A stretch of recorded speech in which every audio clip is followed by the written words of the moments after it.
Isa ka rin ba sa mga nagdi-DIY ng motor mo? So sa video na ito ay tuturuan kita kung paano i-check yung TPS ng ating motor, particularly sa ating Rusi flash, kung gumagana pa ba siya o need ng palitan. So ang gawin nyo ay dapat naka-on muna yung ating motor, and then kailangan natin ng OBD cable as well as laptop. So kung wala naman kayong laptop, pwede rin kayong gumamit ng Bluetooth na scanner and i-connect nyo lang yun sa phone ninyo. So dito tayo sa ganitong setup, ang gawin nyo is i-connect natin.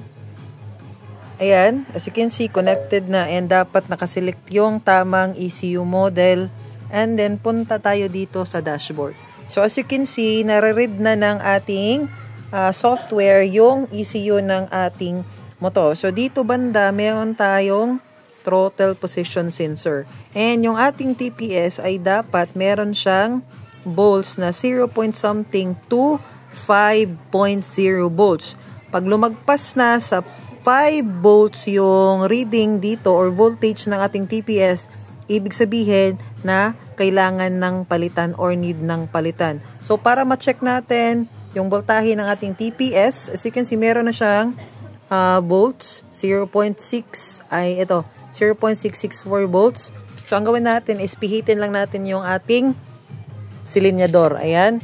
So, full throttle, and then hayaan lang natin siya ng mga couple of minutes. So, as you can see, nasa around 4.238 yung kanyang volts. So, ibig sabihin, goods pa yung ating ECU. I mean, yung TPS natin. As you can see, naka 100% siya kasi dito sa ating silinyador ay nakasagad na.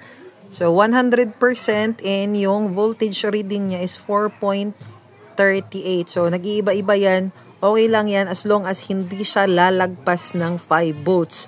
Kasi pag lalagpas siya ng 5 volts, ibig sabihin nag-over voltage yung TPS natin and need ng palitan. Kaya yung ating motor, ang pakiramdam natin minsan humahagok and nawawalan siya ng power. Ayan. So, as you can see, hold lang natin mga couple of seconds, and so, goods pa siya and hindi pa siya kailangang palitan.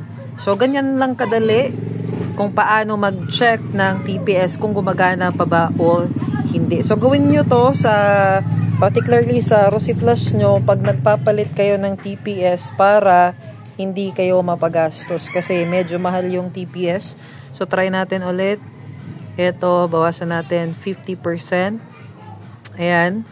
So, habang tumataas yung ating throttle position, tumataas din yung voltage. So, okay pa, goods pa yung ating TPS.